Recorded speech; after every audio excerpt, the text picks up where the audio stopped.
Welcome back दोस्तों। आज के इस सेशन में मैं आप लोगों को स्नोफिलिया तो अक्सर हर जुबान पे आप लोगों को सुनने को पाया जाता है। स्नोफिलिया क्या होता है, आज उसी के बारे में बेसिकली डिस्कस करेंगे कि स्नोफिलिया वास्तव में क्या होता है और स्नोफिलिया हो जाने पर क्या क्या रोग हो जाता है या क्या क्या जो है कि प्रॉब्लम होती है स्नोफिलिया से। तो गाइस बने रहिए हमारे वीडियो के लास्ट तक, आपको सारी चीजें बताऊंगा स्टेप बाय स्टेप। सबसे पहले मैं बात करूंगा, अगर आपके पास अगर ओपीडी में स्नोफिलिया का पेशेंट अगर आ जाता है तो क्या पूछना चाहिए, उसका क्या सिम्टम्स होता है, क्या लक्षण होता है, ये इसको जानते हैं। सबसे पहले हिस्ट्री में आप पूछिए कि कितने समय से आपको स्नोफिलिया हुआ है। स्नोफिलिया का मतलब एलर्जिक प्रॉब्लम होता है, साफ भाषा में एलर्जिक प्रॉब्लम। अब एलर्जिक प्रॉब्लम कितने प्रकार का होता है उसको इस पूरे वीडियो में मैं आप लोगों को अच्छे से समझा दूंगा।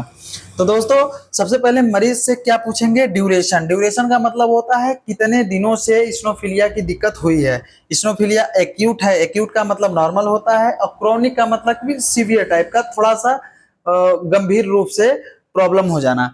तो ये होता है एक्यूट और क्रॉनिक। उसके बाद हम बात करेंगे सिम्टम। सिम्टम क्या होता है, सिम्टम में कफ होना, ब्रेथलेसनेस माने सांस फूलना। उसके बाद एलर्जिक अस्थमा।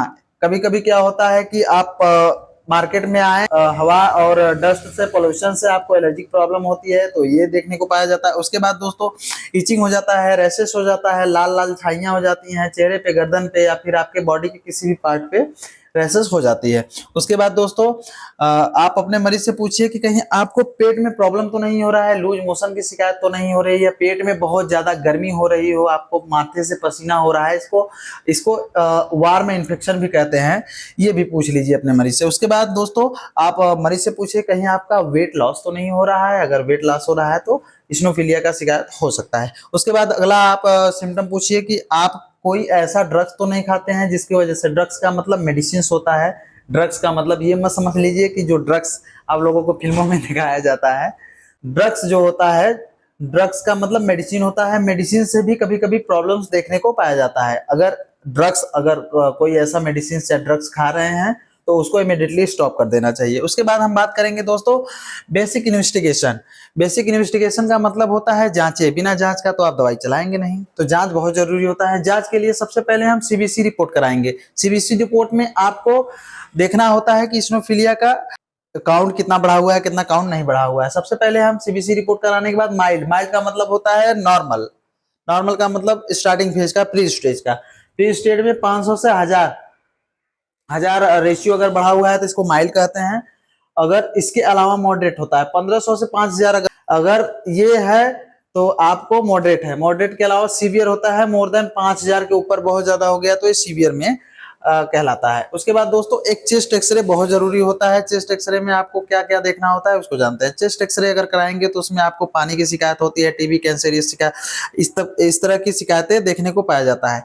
उसके बाद दोस्तों एक होता है सीरम आईजीई। ये एक सीरम, मतलब सीरम का मतलब होता है ब्लड आपका निकाला जाएगा, ब्लड से जो है कि सीरम तैयार किया जाता है, इसको लैब में ले जाकर के एक जांच कराया जाता है। इससे पता चलता है कि आपका स्नोफिलिया कितना बढ़ा हुआ है। दोस्तों ये सारी जांचें थी। जांचें में अगर आप फाइंड आउट करते हैं कि स्नोफिलिया किस प्रकार से हुई है, किस प्रकार से नहीं हुई, उस आधार पे हम आपको मेडिसिन बताएंगे।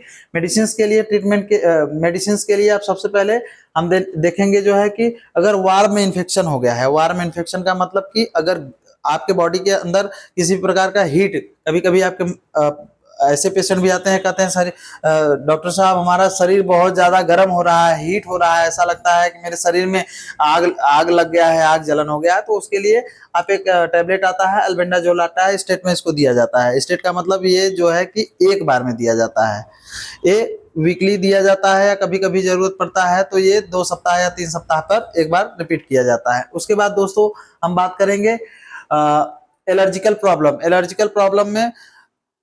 एलर्जिकल प्रॉब्लम में एक टैबलेट आता है लिवोसिट्रिजिन, 5 mg का आता है, ओडी चलाया जाता है। अगर सिंगल अगर चलाएंगे तो इसको बीडी भी दे सकते हैं, कोई दिक्कत नहीं है। लेकिन लिवोसिट्रिजिन और मोंटेलियोकास्ट का अगर कॉम्बिनेशन है, कॉम्बिनेशन में इसको एचएस ओडी यानी रात में चलाया जाता है। उसके अलावा दोस्तों आप क्या अवॉइड करेंगे, अगर एलर्जिकल प्रॉब्लम है तो अवॉइड करने के लिए आपको डस्ट, पोलन, मार्केट में अगर निकल रहे हैं तो मास्क या मुंह अपना ढक करके निकलिए। और उसके बाद दोस्तों हम बात करेंगे सी अस्थमा। अगर पेशेंट को इस्नोफिलिया की वजह से अस्थमा की शिकायत हो गई है तो अस्थमा में दोस्तों एक टैबलेट आता है बुटेनोसाइड, इनहेलर भी आता है इसका, इन रिस्प्यूस भी आता है, इसको भाप भाप के लिए रिस्प्यूस आता है, ये पंप भी आता है, और सल्ब्यूटामाल जो होता है कि ये दोनों फॉर्म में पाया जाता है। इसके अलावा दोस्तों कैसे दिया जाता है इसको भी जान लें। इसको जो है कि पंप जो होता है कि दिन में 2 बार दिया जाता है, और उसके अलावा सल्ब्यूटामाल दिन में जरूरत पड़ने पे जब आपकी सांस ज्यादा फूलने लगे तब इसको दिन में 2 से 3 बार दिया जा सकता है। उसके अलावा डी, स्किन एलर्जी प्रॉब्लम अगर देखने को पाया जाता है, स्किन एलर्जी प्रॉब्लम में आपको कैलामिन लोशन आता है, इसको जो है कि अच्छे से अपना शरीर को वॉश करके साबुन लगा करके, एक साबुन भी आता है, साबुन को दोस्तों नहीं बताया हूँ लेकिन अब साबुन भी आता है, केटाकेनाजोल आता है, टेटनोसाल आता है, बहुत सारे मार्केट में अवेलेबल है। साबुन से अच्छे से वॉश करने के बाद कैलामिन लोशन लगाया जाता है पूरे बॉडी के अंदर। उसके बाद इस लोशन को दिन में 1 से 2 बार लगाया जाता है दोस्तों। उसके बाद अगर ज्यादा सीवियर की प्रॉब्लम हो रही है एलर्जिकल प्रॉब्लम में, सीवियर के लिए स्टेरॉइड जरूर देना जरूरी होता है।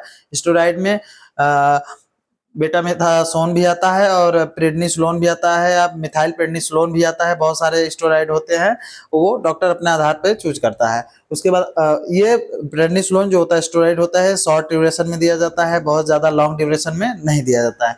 उसके बाद दोस्तों हम बात करेंगे कि अगर फाइलेरिया की शिकायत भी, अगर इस्नोफिलिया में कभी कभी फाइलेरिया की भी शिकायत देखने को पाया जाता है तो कुछ लोग जो है कि बेनोसाइड फोर्ट, जैसे बेनोसाइड फोर्ट टैबलेट के बारे में जानते हैं, बेनोसाइड फोर्ट अगर कोई आया बोला भाई इस्नोफिलिया बढ़ गया है तो तुरंत मेडिकल से काट के बेनोसाइड फोर्ट और बेडनिसाल दे दिए, लेकिन इसका जो है कि एक प्रॉपर डायग्नोज बनाया जाता है, क्योंकि ये सस्पेक्ट जो होता है बेनोसाइड फोर्ट चलाने का मेन रीजन होता है कि फाइलेरिया जो पैरासाइट्स होता है, बैक्टीरिया होता है, फाइलेरिया का बैक्टीरिया पाए जाने पे ही इस टैबलेट को यूज किया जाता है।